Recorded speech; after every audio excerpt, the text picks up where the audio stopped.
નમસ્કાર વિદ્યાર્થી મિત્રો. ધોરણ 11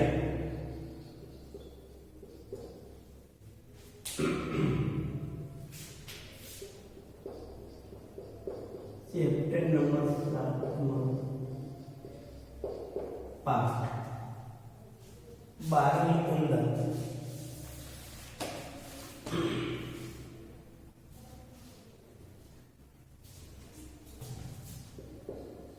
આપણે પ્રત્યાયનના કૌશલ્ય વિશે સમજૂતી મેળવીશું. તેનું કૌશલ્ય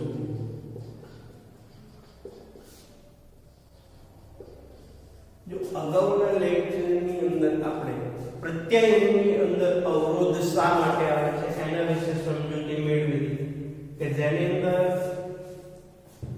પ્રેશર અને ગ્રાહક બંને બાબતની અંદર થોડી સમસ્યા ઉત્પન્ન થાય ત્યારે પ્રત્યાયનની અંદર અવરોધ આવે છે. એટલે કે ઉદાહરણ તરીકે આપણે લેવું હોય તો કે જ્યારે પ્રેશરને સંદેશો મોકલવાની મરજી ના હોય, સંદેશો સારી રીતે મોકલી ન શકતો હોય, ભાષા વ્યવસ્થિત ના હોય, ગ્રાહકને સમજાય એવી ભાષા ના હોય, ત્યારે પ્રત્યાયનની અંદર અવરોધ ઉત્પન્ન થાય છે.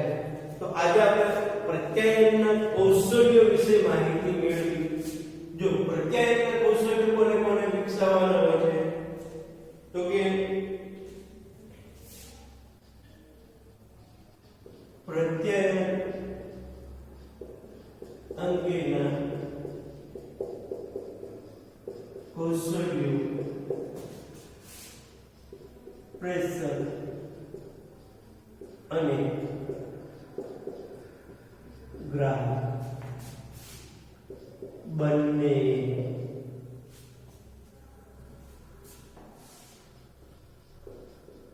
વિકસાવવાનો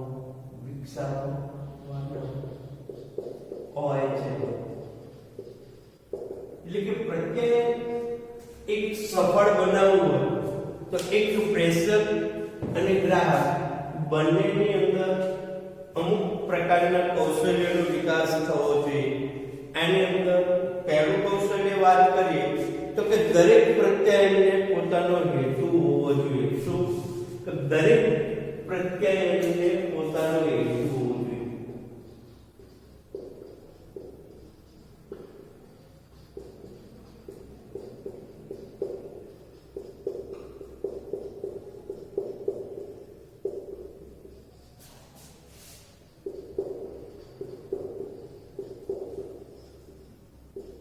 એટલે કે આપણે જે વ્યક્તિ સાથે કોઈ પણ પ્રકારનો પ્રત્યાયન કરવો છે એનું એક હેતુ નિશ્ચિત હોવો જોઈએ કે શા માટે આપણે પ્રત્યાયન કરવાનું છે. જો પ્રેષક ગ્રાહક બંને પ્રત્યાયનને ધ્યેયલક્ષી બનાવવાની કુશળતા વિકસાવવી જોઈએ. એની અંદર પ્રેષક અને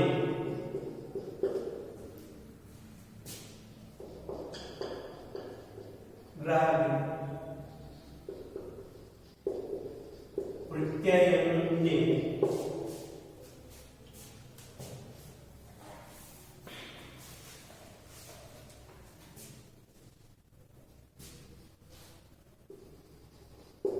ધ્યેયલક્ષી બનાવવાની કુશળતા વિકસાવવી જોઈએ. જો પહેલું કૌશલ્ય જોઈએ કે એક પ્રેષક અને ગ્રાહક બંને પોતાનું પ્રત્યાયન સફળ રહે. ધારો કે પ્રત્યાયનનો જે હેતુ છે એ હેતુ સિદ્ધ કરવા માટે કે એને ધ્યેયલક્ષી બનાવવા માટેની કુશળતા બંનેની અંદર હોવી જોઈએ. કે સા પોતે જે પ્રત્યાયન કરે છે એ પ્રત્યાયનને સફળ કેવી રીતે બનાવવો એનો જે હેતુ જે છે એ સિદ્ધ કરવા માટેનું કૌશલ્ય પ્રેષક એટલે કે સંદેશો મોકલનાર વ્યક્તિ અને ગ્રાહક જે સંદેશો ઝીલનાર વ્યક્તિ બંને આ પ્રકારની વિકસાવવી જોઈએ. જો દરેક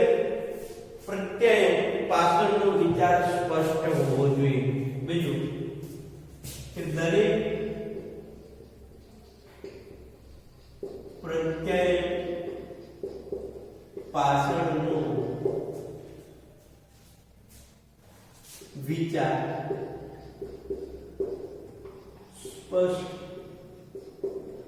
હોવો જોઈએ. બીજું કૌશલ્ય છે કે દરેક પ્રત્યય એટલે કે આપણે જે વસ્તુનો સંદેશો મોકલવાનો છે એ વિચાર આપણા સમક્ષ સ્પષ્ટ હોવો જોઈએ કે મારે આ પ્રકારનો સંદેશો ગ્રાહક સુધી પહોંચાડવો છે, એવો વિચાર સ્પષ્ટ હોવો જોઈએ.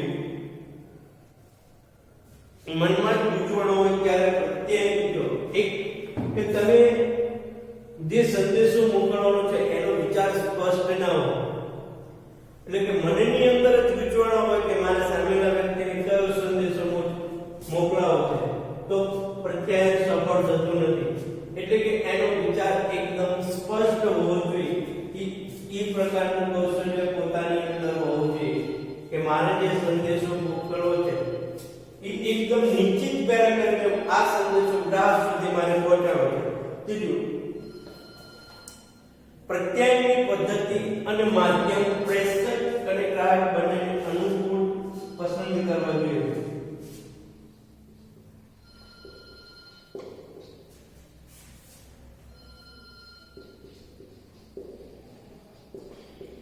પદ્ધતિ અને માધ્યમ પ્રેષક અને ગ્રાહક બંનેને અનુકૂળ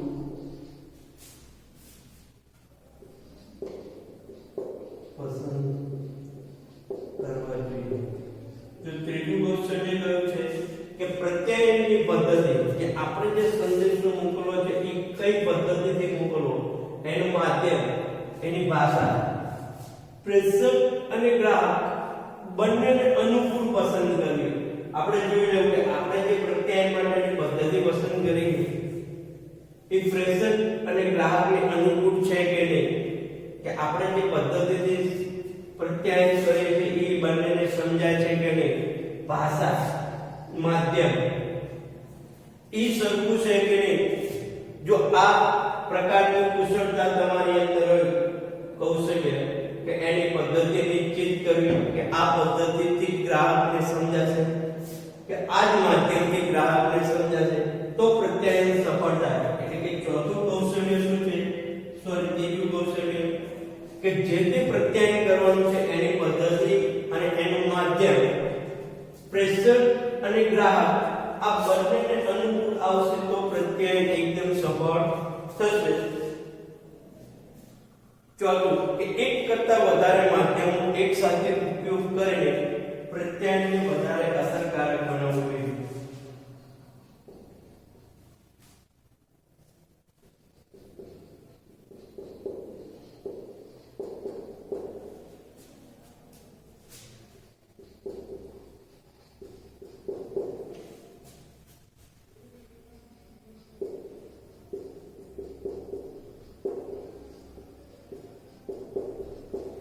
ઉપયોગ કરીને પ્રત્યયને વધારે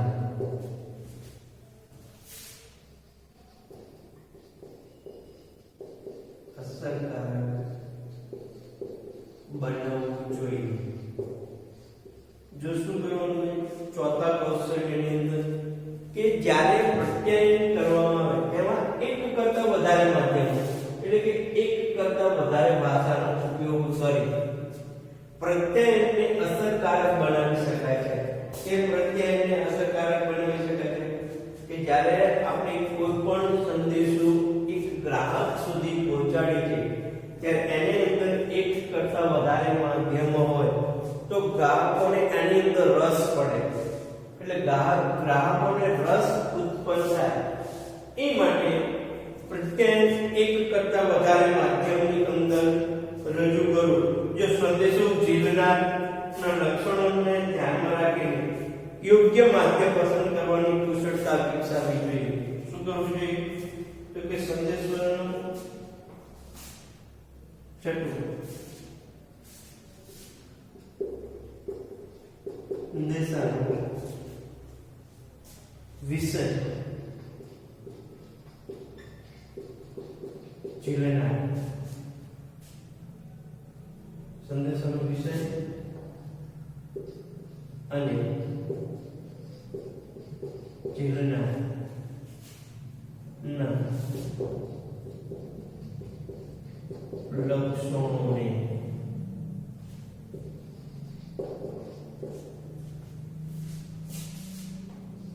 ધ્યાનમાં રાખી યોગ્ય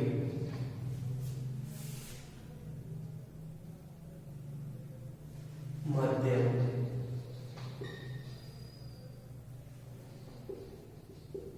પસંદ કરવાનું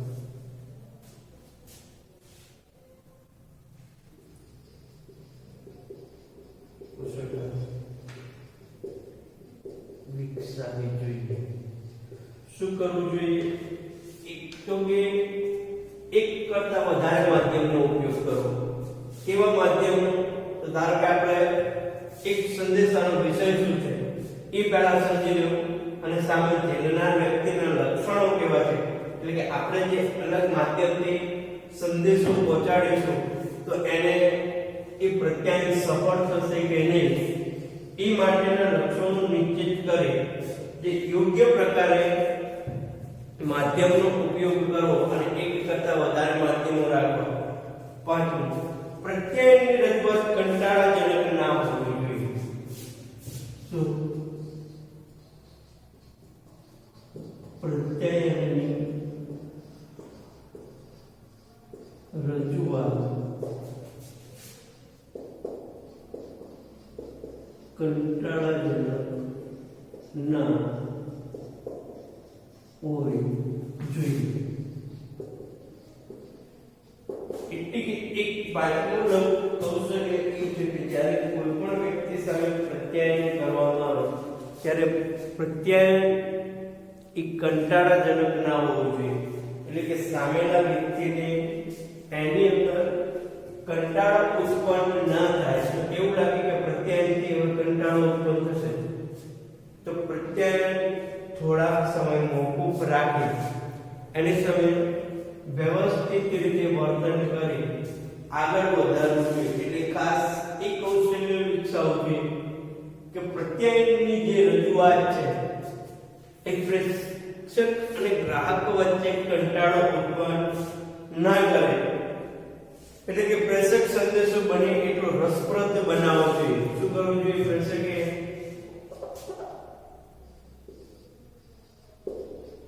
પ્રેષકે સંદેશો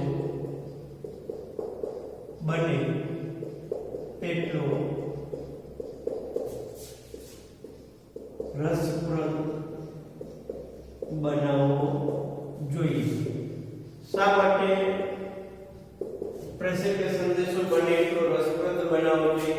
કે જેનાથી એક પ્રત્યાયનની અસરકારકતા જળવાઈ રહે છે. બીજું, ગ્રાહકે અનુકૂળ અને પ્રતિકૂળ ગમે તે પ્રકારના પ્રત્યય ખુલ્લું રાખી તેનું વસ્તુલક્ષી મૂલ્યાંકન કરવાનું કૌશલ્ય કેળવવું જોઈએ.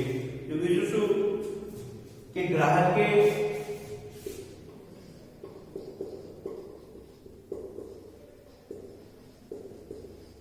અનુકૂળ કે પ્રતિકૂળ ગમે તે પ્રકારની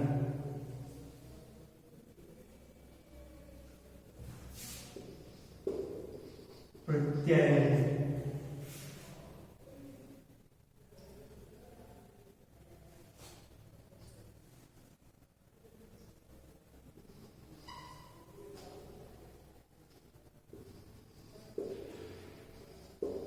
ખુલ્લું મન રાખી તેને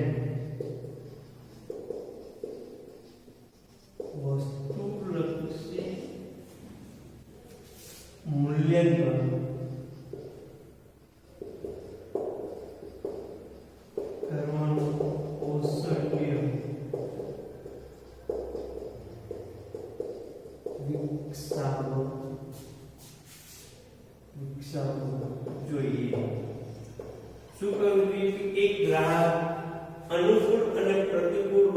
કઈ રીતે પ્રત્યય ખુલ્લું મન રાખી તેનું વસ્તુલક્ષી મૂલ્યાંકન કરવાનું કૌશલ્ય એની અંદર હોવું જોઈએ તો પ્રત્યય સફળ થાય. આઠમી બાબત કે વક્તાએ અસરકારક રીતે બોલવું અને શ્રોતાએ અસરકારક રીતે સાંભળવું જોઈએ. વક્તાએ અસરકારક રીતે બોલવું અને શ્રોતાએ અસરકારક રીતે સાંભળવું જોઈએ. તો આઠમું કૌશલ્ય શું છે કે જે વક્તા છે એને અસરકારક રીતે બોલવું જોઈએ અને સામે શ્રોતાએ એને અસરકારક રીતે સાંભળવું જોઈએ. એટલે કે અસરકારક રીતે બોલવું કઈ રીતે તો કે કોઈ પણ મોટા અને સ્પષ્ટ અવાજે યોગ્ય શબ્દો પર ભાર મૂકીને અવાજના આરોપ અવરોધ સાથે બોલવું વગેરે. અને શ્રોતાએ અસરકારક રીતે સાંભળવું એટલે કે ધ્યાન આપીને સાંભળવું, રસ લઈને સાંભળવું અને કોઈ પણ પ્રકારના પૂર્વગ્રહ વગર સાંભળવું જોઈએ. નવમું કૌશલ્ય કે શ્રોતાએ પ્રેક્ષકને પોતાનો પ્રતિભાવ આપવા તૈયાર રહેવું જોઈએ. શ્રોતાએ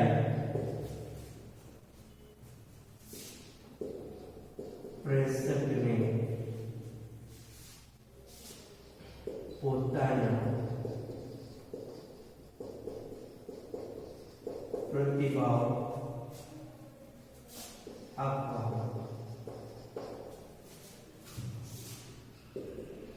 તૈયાર રહેવું જોઈએ. જો એક ગ્લાસ કે કૌશલ્ય જે છે કે શ્રોતાએ પ્રેક્ષકને પોતાના પ્રતિભાવ આપવા તૈયાર રહેવું જોઈએ. એટલે કે જે સાંભળનાર વ્યક્તિ જે છે એ જ્યારે પ્રેક્ષક પોતાનું પ્રત્યાયનને રજૂ કરે છે એ સમયે એને પોતાનો પ્રતિભાવ આપવો જોઈએ કે આ પ્રત્યાયન ખૂબ સરસ હતું, પ્રત્યાયન રસપ્રદ હતું, તમે જે સંદેશો મોકલવા માંગો છો એની અંદર મને રસ છે, તાળીઓ પાડવી, એને સારું સંબોધન કરવું, એને ધ્યાનથી સાંભળવું. આ અનેક પ્રકારના પ્રતિભાવો જે છે એ જે શ્રોતાએ એ કૌશલ્ય વિકસાવવું જોઈએ જેથી વચ્ચે વચ્ચે પ્રતિભાવો તમે આપતા રહો. એટલે પ્રેક્ષકને પણ એની અંદર રસ ઉત્પન્ન થાય કે પોતે જે સંદેશો આપી રહ્યો છે એ સંદેશો લોકો સારી રીતે સમજી રહ્યા છે. આમ પ્રત્યાયનના મુખ્ય 9 જેટલા કૌશલ્યો જે છે એ સફળ પ્રત્યાયન માટે વિકસાવવા જોઈએ. ફરીથી જોઈએ જો એનું પહેલું પ્રત્યાયન છે કે દરેક પ્રત્યાયનને પોતાનો હેતુ હોવો જોઈએ કે પ્રત્યાયનને એક સ્પષ્ટ હેતુ હોવો જોઈએ. એમાં પ્રેક્ષક અને ગ્રાહક પ્રત્યાયનને ધ્યેયલક્ષી બનાવવાની કુશળતા વિકસાવવી જોઈએ. કયો હેતુ કે ધારો આપણે હેતુ નિશ્ચિત કર્યો પછી પ્રેક્ષક અને ગ્રાહક બંને એને ધ્યેયલક્ષી બનાવવાની કુશળતા બંનેની અંદર હોવી જોઈએ. શાંતિથી સાંભળવું, એને યોગ્ય રીતે પ્રતિભાવ વગેરે. બીજું તો દરેક પ્રત્યાયન પાસાનો વિચાર સ્પષ્ટ હોવો જોઈએ. આપણે એક સ્પષ્ટ કરેલું આપણે કયા બાબતે સામેના વ્યક્તિ સાથે પ્રત્યાયન કરવાનો એનો વિચાર સ્પષ્ટ હોય. જો વિચાર સ્પષ્ટ ના હોય તો મનની અંદર પ્રત્યાયન સમયે ગુગડામણ ઉત્પન્ન થાય કે પોતે શું રજૂ કરવા માંગે એ પોતાને જ ખબર ના હોય ત્યારે પ્રત્યાયન સફળ થતું નથી. પ્રત્યાયનની પદ્ધતિ અને માધ્યમ પ્રેક્ષક અને ગ્રાહક બંનેને અનુકૂળ પસંદ કરવી જોઈએ. જો ત્રીજું કૌશલ્ય શું છે કે જ્યારે પ્રત્યાયન કરવાનું છે ત્યારે એની પદ્ધતિ અને માધ્યમ પ્રેક્ષક અને ગ્રાહક બંનેને અનુકૂળ હોવી જોઈએ જેનાથી પ્રત્યાયન એકદમ સફળ રહે. ચોથું કે એક કરતા વધારે માધ્યમનો પણ ઉપયોગ કરી શકાય. જો પ્રત્યયને સફળ બનાવવું હોય તો એક પ્રેષકની અંદર એક કૌશલ્ય હોવું જોઈએ કે જ્યારે પોતાની ભાષા રજૂ કરે ત્યારે એની અંદર એક કરતા વધારે માધ્યમો હોવા જોઈએ. અને એ પણ ખાસ રાખવું કે જ્યારે તમે એક કરતા વધારે માધ્યમનો ઉપયોગ કરો ને ત્યારે સંદેશાનો વિષય કયો છે એને અનુલક્ષીને માધ્યમો પસંદ કરો. બીજું કે ચિલ્લનાર એટલે કે આ પ્રત્યયને સમજનાર વ્યક્તિના લક્ષણો એ બંનેને ધ્યાનમાં રાખી આપણે જે તે માધ્યમ પસંદ કરવું. પાંચમું, પ્રત્યયની રજૂઆત કંટાળાજનક ના હોવી જોઈએ. જો ખાસ એ બાબત કે એક પ્રેષક તરીકે જ્યારે તમે પ્રત્યાયન કરો છો એટલે કે પોતાનો સંદેશો પહોંચાડો ત્યારે એ કંટાળાજનક ના હોવું જોઈએ. બને તેટલું એને રસપ્રદ બનાવવાનો પ્રયત્ન કરો કે ગ્રાહક એની સાથે સારી રીતે સંડોવાય એવો પ્રયત્ન કરવો. બીજું કે ગ્રાહકને અનુકૂળ અને પ્રતિકૂળ બને તે પ્રકારનું પ્રત્યાયન ખુલ્લું મન રાખી તેનું વસ્તુલક્ષી મૂલ્યાંકન કરવાનું કૌશલ્ય વિકસાવવું જોઈએ. એક પ્રેષક તરીકે ગ્રાહકને અનુકૂળ હોય અને ગ્રાહકને પ્રતિકૂળ હોય એવું પ્રત્યાયન એમને ખુલ્લું મન મૂકી કે જ્યારે પ્રત્યાયન રજૂ કરો છો ત્યારે પોતાની સર્વોપરિતા સ્થાપિત કરવાના બદલે ગ્રાહકને અનુલક્ષીને પ્રત્યાયન રજૂ કરો. એ કૌશલ્ય ખાસ એક પ્રેષકની અંદર હોવું જોઈએ. આઠમું, વક્તાએ અસરકારક રીતે બોલવું અને શ્રોતાએ અસરકારક રીતે સાંભળવું. જો એક આ કૌશલ્ય ખાસ હોવું જોઈએ કે જ્યારે એક વક્તા તરીકે તમે જ્યારે પ્રત્યાયન રજૂ કરો ત્યારે એને અસરકારક રીતે બોલવું. અસરકારક રીતે બોલવું એટલે શું કે કોઈ પણ શબ્દ ઉપર ભાર આપવો, કોઈ પણ બાબત રજૂ કરતા અવરો સાથે રજૂ કરવો, કઈ જગ્યાએ અટક સ્થાન લેવું એ ખાસ તૈયારી કરી તો એને અસરકારક રીતે બોલવું એવું કહેવાય. અને જ્યારે શ્રોતાએ સાંભળનાર વ્યક્તિ એને અસરકારક રીતે સાંભળવું એટલે કે અસરકારક રીતે સાંભળવું એટલે ધ્યાનથી સાંભળવું, એક ચિત્તે સાંભળવું વગેરે. નવમું કે શ્રોતાએ પ્રેક્ષકને પોતાના પ્રતિભાવ આપવા તૈયાર રહેવું જોઈએ. જો પ્રત્યયનું એક મહત્વનું લક્ષણ જે છે કે જે શ્રોતા છે સાંભળનાર વ્યક્તિ એક પ્રેક્ષકને પોતાના પ્રતિભાવ એને આપવા જોઈએ કે ભાઈ આ પ્રત્યય તમને કેવું લાગ્યું, યોગ્ય છે, સંદેશો યોગ્ય છે કે નહીં એના પ્રતિભાવ આપવા જોઈએ. તો આટલા પ્રકારના કૌશલ્યો પ્રેષક અને ગ્રાહક જો બંને વિકસાવે તો એકદમ પ્રત્યાયન સફળ રીતે પાર પડી શકે છે. હવે અગાઉના લેક્ચરની અંદર આપણે ગ્રાહક એટલે કે ચિલ્લનાર વ્યક્તિના કૌશલ્ય વિશેની સમજૂતી મેળવીશું.